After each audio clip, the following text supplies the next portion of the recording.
welcome back semua. Sekarang kita akan ke sesi kedua yang membahas Anda nggak semangat ya? Lebay lu. Iya.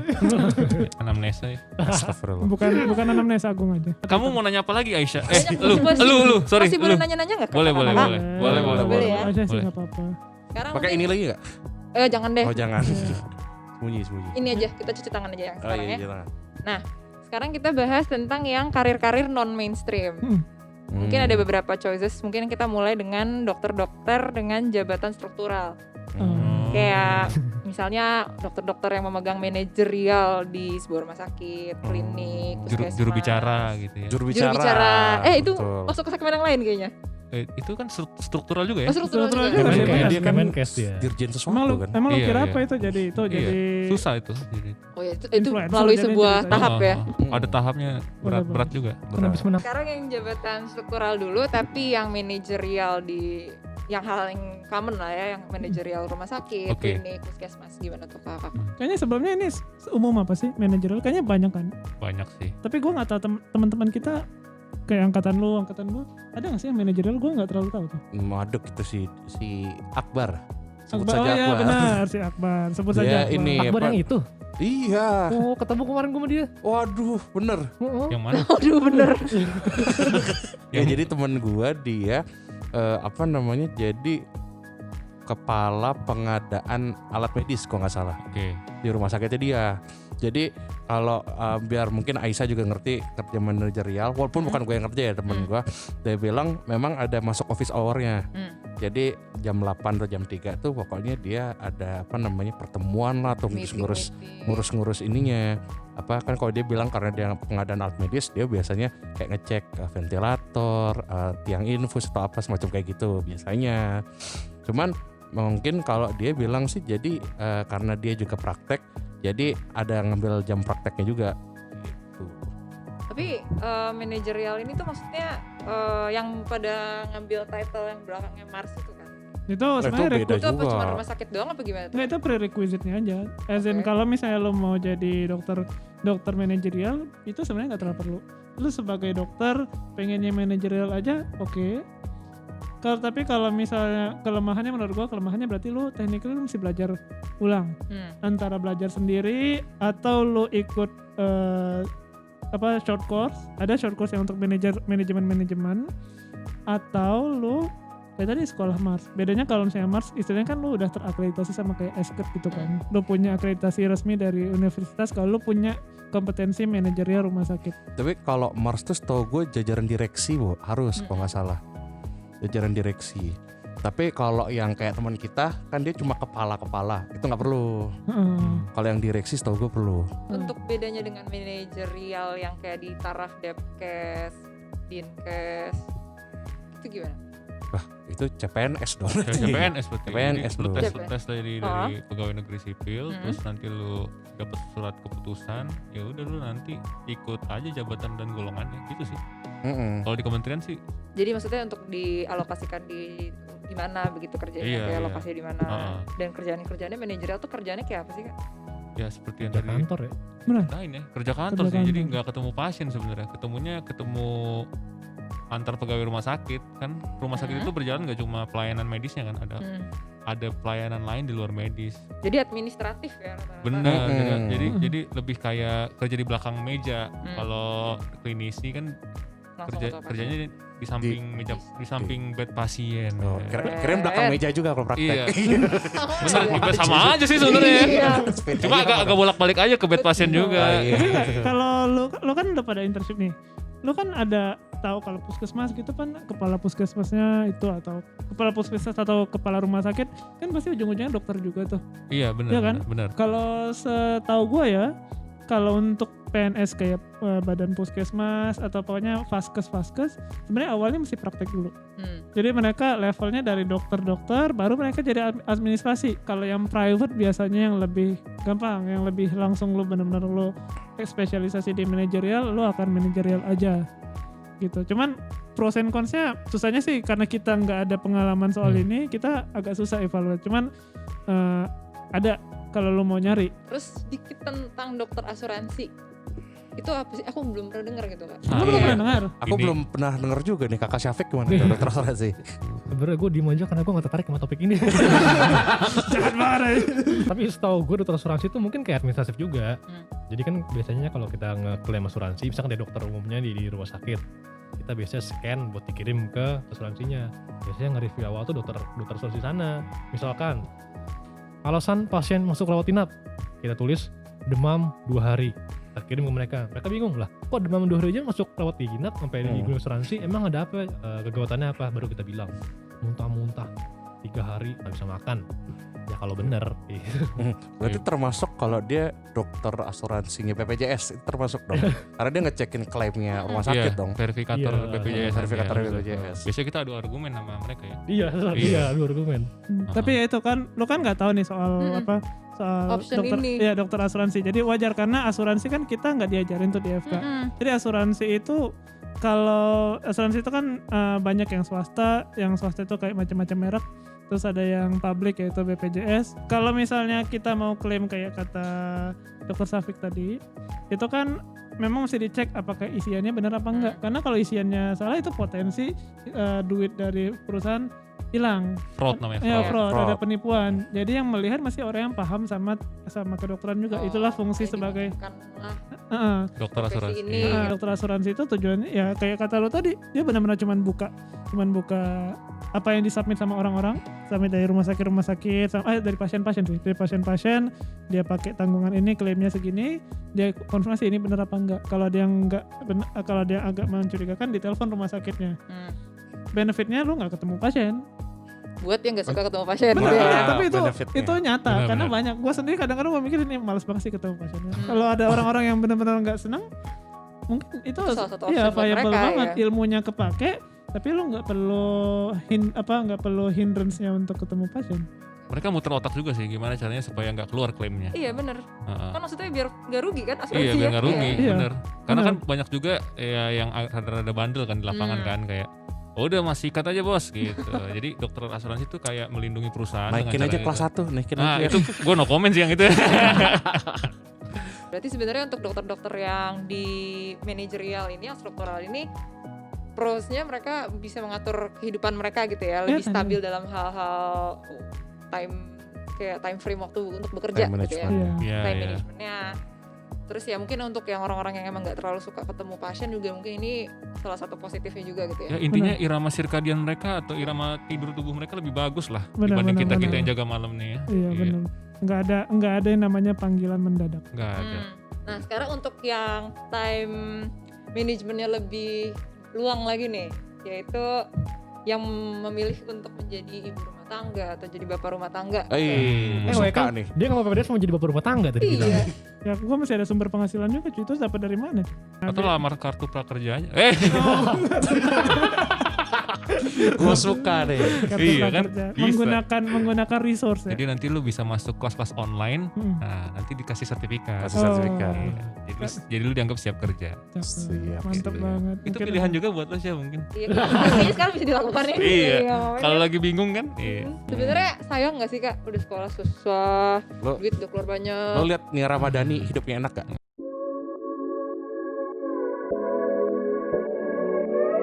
Sekarang kalau ditanya prioritasnya apa, kesibukan yang pertama pasti jadi seorang istri dan seorang ibu. Tapi kan dia bukan dokter. Tapi dia dokter bukan kan? Enak sih kok gue liat. Enak sih. Enak sih. Enak sih. Sebenarnya nyokap gue kan dokter tuh kebetulan. Ketemu bokap gue jadi PPDS, nyokap gue stop karena punya anak. Udah jadi dokter belum kak? Udah jadi dokter, tapi akhirnya setelah jadi dokter dia tuh jadi ngomongin tadi dia tuh Nggak apa-apa. dia tuh tadinya kerja jadi PNS nyokap gue, tapi begitu dia punya anak dia pensiun dini, akhirnya jadi ibu rumah tangga. Nah tapi bukan berarti sekarang dia nggak bisa kerja sama sekali, ya kerjanya udah terbatas banget sih, jadi dia masih praktek mandiri tapi di rumah. Nah itu mungkin pilihan juga buat kalian yang nanti misalkan nggak mau capek-capek kayak tadi mau jadi kayak Nia Ramadhani, tinggal Nia cari Ramadhani. suami yang mapan ya. Betul. Bisa tuh tinggal dokter jadi rumah, ya mungkin buka praktek berapa kali sehari lah dipakai punya gitu. Tapi ya konsepnya emang kalau jadi ibu rumah tangga atau bapak rumah tangga, itu konsepnya memang lo ada some degree of dependence ke spouse lo, ke pasangan lo. Tapi prosnya adalah waktunya ada, lo punya Lo Betul. dan kalau memang itu sesuatu, balik lagi ke soal tujuan lo, kalau misalnya memang tujuan lo adalah membesarkan anak lo, bukannya itu sebenarnya tujuan yang paling bagus. Wah, dalam nih coy. Kacau. Anak luar biasa. Kacau cuy, udah. Kita butuh bapak seperti Ewe. Iya. Ya, biarkan saya jadi bapak rumah tangga. Amin. Ibunya udah ada. Ibunya udah ada. Ibunya Mungkin bentar lah. disapa dulu calon ibunya. Halo. Udah Lupa ya. udah bahas anak nih cuy. Hai. Apakah sudah bereproduksi juga? Misalnya lu pandangan lu, Hmm? somehow misalnya sebutlah lo setelah lulus, setelah internship, nanti ujungnya lu nikah, terus lu jadi terpaksa atau tidak terpaksa lo jadi ibu rumah tangga. Wah, itu sering tuh. Suaminya Karena- Iya. suaminya karena enggak banyak tuh. suaminya enggak ngizinin sekolah gitu kan. Aha. Karena banyak truthfully banyak. Gimana pandang lo ada masalah nggak, atau ada sesuatu yang lo pikirin nggak soal itu? Terhadap apakah itu akan menjadi suatu Nah. choice gitu ya? Iya benar. Tergantung suaminya paling jawabnya. Ya, tergantung suaminya dan kayaknya tergantung personality orangnya juga ya. Mungkin beberapa teman-teman yang emang nggak suka, yang kayak emang lebih suka kayak ngurus di rumah aja gitu-gitu tuh cocok. Tapi kayaknya untuk orang yang misalnya kalau aku yang nggak bisa diem gitu kok, kayak nggak bisa. Wah, independen nih kayaknya. Independen. Kayaknya Momen. kayaknya bisa, tapi kayaknya itu harus dipikirkan matang-matang gitu untuk Kenapa? jadi. Untuk yang mendengar podcast ini ya, Aisyah ini tidak bisa dikekang. Iya, Oh. mohon maaf ya. Iya. Ya tapi intinya kalau misalnya di keluarganya ada kesepakatan nggak apa. Yang susah Iya. kalau misalnya terpaksa. Iya. Dan banyak sih gue denger cerita senior gue dulu. Ada juga yang gue pernah diceritain, dia mesti milih antara sekolah atau diceraiin. Oh, gitu. Jadi dia udah di tengah-tengah pendidikan, terus kayak nggak pernah, menurut suaminya nggak pernah pulang. Ya Jadinya karena susah juga nggak sih Iya. Kak, dalam suatu keluarga kan pasti kayak kita harus punya, bisa membagi-bagi Heeh. untuk ngurus keluarga gitu ya. tapi itu ini sih memang semua itu pilihan ya. Iya. Jadi kayak kata Syafiq tadi ya, tergantung suaminya lu pilih tipe yang kayak gimana. Ya, tapi Iya. mau case apapun, apakah itu lo bilang fair atau unfair, ujung-ujungnya kan choices must be made kan. Ya. Tapi nanti kalau ada kaum feminis yang ekstrim bilang, kenapa cuma wanita yang dibahas di podcast ini? Kenapa tidak Tadi kan ada pria? BRT. Oh tadi udah ada bapak rumah Tapi tangga. ada disclaimer kita bilang asumsinya Tapi mostly kan ada. memang kebanyakan. Nah, Iya, sekarang iya, nih, iya. BRT ada yang pernah denger nggak Kak tentang yang Kalau- awalnya di dokter, kalau- habis itu Oh kalau dokter terus jadi BRT. Heeh. Gak ada sih kalau gue pengalaman gue gak ada. mungkin yang juga yang sekarang jadi BRT bisa komen gitu ya. Iya. Iya, Oh, iya. Bisa benar. menceritakan Bisa experience-nya komen. mungkin buat orang-orang Oh juga semua biar tahu gitu. semua pekerjaan itu adalah mulia. Mulia. Betul. Oh. Ya. Oke, berarti kita udah selesai di segmen yang kedua, yaitu tadi kita sempat ngomongin tentang struktural dan ibu rumah tangga atau bapak rumah tangga. Yes. Nah, sekarang kita lanjut ke sesi berikutnya. Boleh Kak, dimulai kita lanjut ke sesi berikutnya? Yeay. Semangat. Masa gue bilang gak boleh? Ini. Oh, gue heran Iya. dari tadi. Sekarang mungkin membahas yang lebih ke fun dan yang lagi hits zaman sekarang gitu ya. Yes. Jadi dokter-dokter yang banyak mengurus bisnis sebagai entrepreneur kah atau Oh. sebagai ya apapun itu. Gimana tuh Kak? Pendapat Kakak tentang para entrepreneur ini? Mungkin di antara kakak-kakak ada yang seorang entrepreneur juga. Mungkin cabenya bisa diputar? Oh iya cabenya diputar Iya. dulu. Cabai memilih. Cabe memilih. Sudah Mas. Seorang entrepreneur. Cabai Anda kayak beruntung hari ini ya.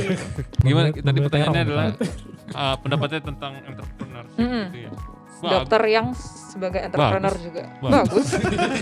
Diplomatis sekali. Iya. Diplomatis sekali. Ya tapi itu sih mas, sebenarnya kalau bisnis mah semua orang berhak berbisnis ya, tidak cuma dokter ya, yang non dokter pun kayak nggak ada masalah sih dokter berbisnis, tapi memang harus memperhatikan kode etik kedokteran di mana dokter itu sebenarnya tidak boleh mempromosikan diri ya, kalau gue nggak salah ya di kode etik itu, Diri dan barang-barang Dan- yang dan apa namanya? barang-barang yang berhubungan dengan inilah, dengan kayak Kan tapi. pokoknya mempromosikan diri dan mempromosikan kayak jaminan kesehatan gitu, misalnya saya jamin ibu sembuh, saya jamin terapi saya yang paling baik. Itu Tapi nggak endorse boleh. boleh. Nah itu dia Oh. menurut gua, endorse itu tricky sih ya. Jadi selama dia tidak melanggar kode etik kedokteran di mana dia promosi Promosikan diri diri. sendiri, terus promosi terapinya adalah yang paling baik dan menjamin kesehatan pasien, itu harusnya nggak boleh. Tapi kalau misalnya di endorse Farmasi sebenarnya juga nggak boleh ya? Farmasi Nggak boleh. Nggak boleh. Farmasi nggak Di endorse boleh. farmasi Itu jelas ada di peraturan ya kan? itu jelas. Di endorse farmasi nggak boleh. Terus Setahu gua tuh, alkes juga nggak alkes, boleh. alkes. Tapi kalau misalnya di endorse cabe nih, Gak boleh, boleh. ya kalau selama kan nggak ada hubungannya sama ini ya terapi ya. Kalau dari Cabenya nggak bisa bikin sembuh kan? iya maksudnya Iya. Ya, selama lo nggak membuat janji palsu kan? nggak apa-apa. Oh, Gitu. oke. Cabe, garam gitu kayak gue makan garam ini ya nggak apa-apa. Jadi entrepreneur dalam bentuk apapun tuh sebenarnya nggak apa-apa. Asal dalam koridor yang benar ya. Tadi yang gue bilang misalnya nggak boleh mempromosikan diri. Seperti kemudian- menteri ya. Seperti menteri. Oh. Kan ada yang mempromosikan diri itu. Menteri apa nih? Ya Sebut saja menteri. Ya yang di catur itu menteri. Oh, Catur. menteri. Iya, mantri. Kirain yang Iya. buat sunat itu. Itu mantri pak. itu Iya, mantri. iya. Betty lah. Oh, betul-betul. Lu jangan bahas itu di sini. Ini, misalnya kayak ada teman sejawat kita kan yang punya cuci sepatu. Oh. Ya kan itu kan gak ada hubungannya sama Iya, terapi nggak apa-apa pasien. kan? Nggak apa-apa. Nggak masalah.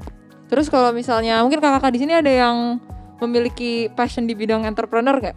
Ini mungkin teman-teman dokter awam udah jualan kaos. Iya. Hitungannya ini Ya dong, masih kecil-kecilan. Itu Kan tetap bisnis. melanggar kode etik. itu kan? sih sebenarnya melanjutkan nenek moyang saya aja ya. Oh. Kan jual tekstil tuh. di pasar baru. Jual baju sekarang. ada panggilan dari pembeli. natural. Ya kalau tugas leluhur ya apa mau dikata ya. Betul. Tadi gue pengen nyambung yang model apa namanya omongan kode etik dari Sudung. Heeh. Setahu gue termasuk lu bisnisnya itu selain apa namanya misalnya lu promosiin obat juga barang-barang yang mungkin haram terhadap kesehatan. Oh iya. Misalnya dokter ternyata endorse produk rokok gitu. Wah iya itu Nah, itu nggak boleh. Vape gitu ya. Iya. Vape gitu terus tau-tau dokter apa namanya kayak soalnya iklan rokok kan keren gitu ya.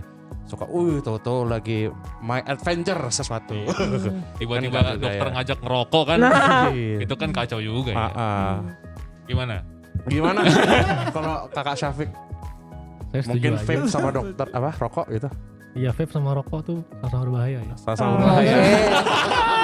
Tapi sebenarnya apa sih kak yang membuat orang tuh, maksudnya membuat orang-orang yang udah jadi dokter terus akhirnya kayak, oh gue mau jadi entrepreneur gitu. Kejenuhan rutinitas kali Nah ya. bisa jadi Iya kayak nggak sih? gitu juga kan. Kalau gue sih jujur dengan rekan saya yang ini juragan tekstil ini karena kita ngerasa dengan edukasi di ruang praktek itu kita jadi terbatas satu persatu pasien dan capek kan jadinya. Gimana kalau kita mencoba membuat sebuah platform yang bisa memberikan edukasi langsung secara singkat tapi dampaknya luas gitu. Ya kalau soal cuan itu nomor sekian lah ya. Masa sih? Ya nggak juga sih. Iya kan, mungkin dong sepersekian. Ya gimana? Aisyah perlu digaji lah ya. Bulan depan ya saya. Amin, ya Rabbal Alamin. Bulan ini Ditunggu seret. ya. Ditungguin ya kak. Jangan Covid. PHP, jangan Nah. PHP. Gimana, Pik? Ini balik ke prinsip masing-masing sih menurut gue. Mm-mm. Kalau gue emang pribadi, gue emang dari kecil nih beda. Kalau dia kan udah nangis pengen jadi dokter nih. Dari kecil pengen jadi pengusaha. Waktu TK gue pengen jadi pengusaha dulu gue bilang. Oh, iya, iya, Pengen jadi iya. pengusaha. Terus ya gue rasa dengan dokter kan udah sebenarnya kan sering juga nih pasti orang tua nyuruh jadi dokter aja, kerja sendiri nggak usah kerja sama orang. Sering dengar gitu nggak lu? Iya. Jadi bos Ada buat diri dengar. sendiri sih. Ah, kita nggak ketemu sama bos-bos lain. Nah, tapi jadi entrepreneur juga lu bisa kerja sendiri, lu bisa menentukan arah lu sendiri. Kalau entrepreneur beda sama businessman. Kalau businessman kan paling cuma dagang-dagang aja, tapi kalau entrepreneur kan lingkup yang lebih besar gitu. Contohnya kita lagi mengangkat Dokter Awam nih sebagai platform edukasi yang mampu mengubah paradigma masyarakat terhadap kesehatan. Luar biasa. Kalau kalian mau menambahkan profit Dokter Awam ya bisa di Kita jangan mau kalah, we. Kita Kita keluarin apa gitu. Bahannya Combat 20S. Tebel, nggak bikin keringetan. Nanti dibikin sendiri kak. Gak nyeplak. Menurut gua kelemahannya konsep kalau mau jadi entrepreneur kalau dokter ya kita suka ngomong dokter menjadi entrepreneur, dokter tuh nggak tahu apa-apa soal entrepreneurship. Itu. Iya, di sekolah kita Itu. nggak diajarin soal bisnis soalnya. Kayak orang-orang tuh suka kayak, lu dokter aja lah udah. Iya, benar. Gak usah lah lu nyoba-nyoba lahan lain gitu. Nah itu juga yang sering gue lihat dari mungkin temen-temen kita ya yang kayak kalau apa namanya bisnis entar aja kalau kita udah stabil jadi Iya. spesialis. Benar. Padahal ya pas lu udah stabil jadi spesialis maybe umur lu berapa? 40, mungkin juga 50. Mungkin pas berani bahas umur 50. Betul. Jadi kayak gue udah 10-15 tahun ini uang gue udah jalan ya gue ntar gak takut rugi. Well, kalau menurut gua memang nggak ada yang salah dari memulai bisnis kapan aja. Kayak misalnya Colonel Sanders kata umur 50 baru bikin IC or something like that. Cuma ya apalagi generasi sekarang yang kaya makin muda, yang sukses makin muda. Ya lu akan ketinggalan beberapa langkah gitu. Tapi itu kan balik lagi lu kalau paradigma entrepreneur. Iya, pilihan masing-masing lagi. Tergantung orang masing-masing sih sebenarnya. Berarti kan tadi kita udah ngomongin ke arah ya entrepreneur yang sekarang lagi hits-hitsnya gitu ya. Yang hits lagi selain itu adalah di bidang entertainment. Iya. Tentunya ada dokter-dokter yang udah jadi artis, yang Penyanyi, jadi penyanyi. Kau membuatku merasakan Oke. cinta. Boleh. Siapa tuh ya? Penyanyi dia. Iya. Sebut insight gue soal soal influencer. Gue sebenarnya ini pendapat gue. Dokter jadi influencer itu sebenarnya posisi yang pada kebanyakan kasus itu nggak bisa. Ini tapi pendapat gue. Nggak bisa apa nggak? Tapi menarik kan? Nggak bisa apa nggak boleh nih? Ya, Dan bagian mananya nih? Poinnya itu benar. Poinnya sebenarnya Nggak bisa apa nggak boleh? Nggak boleh, oke. Sekali lagi itu dengan kita mesti lihat alasannya dulu. Alasan gue bilang nggak bolehnya sebenarnya karena kayak yang dulu omongin tadi, Sudung, bahwa kode etik itu ada, seingat gue, karena gue sendiri buku kode etik ada, itu ada bagian yang ngomongin kita itu nggak punya kita nggak boleh menggunakan nama dokter untuk promosi. Benar. Technically yang benar. Jadi kalau misalnya lu mau mempromosikan, bahkan sekedar mempromosikan suatu produk atau suatu acara, technically lu harus lepas labelnya. Tapi sekali lagi kode etik itu sebenarnya kan etik itu norma, bukan tertulis, bukan aturan yang punya sanksinya. Sebenarnya itu kesopanan aja. Benar. Nilai-nilai. Salah satu guru kita pernah bilang etik itu menentukan bukan benar dan salah, tapi baik dan buruk.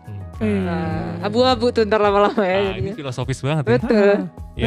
Tapi makanya yang gue bilang agak ragu juga karena gue pikir mungkin point of view etik mungkin mesti berubah di bagian situ. Siapa tahu karena zaman dulu nggak ada sosial media. Karena gue pernah lihat juga kajian tentang etik itu, tentang media sosial saat ini dengan dokter-dokter yang makin banyak jadi influencer. Ada kajian bahwa memang etik yang mengatur media sosial itu belum terlalu jelas. Jadi memang perlu kajian lebih dalam. Jadi kalau kita sekarang berdebat soal apakah etis atau tidak seorang dokter itu jadi influencer, belum ada referensinya masalahnya. Betul. Tapi nggak bisa asal bunyi juga kan? Kebiasaan kedokteran mau referensi, padahal ini nggak ada referensinya. Nggak ada referensinya. We are writing the reference saat ini. Wih. You're writing history. Nah, tapi kalau pendapat You lo and gimana? me.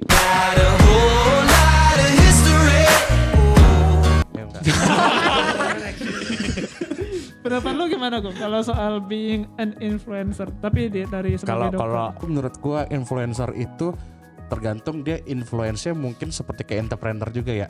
Dia nge-influence-nya tuh dalam hal apa nih?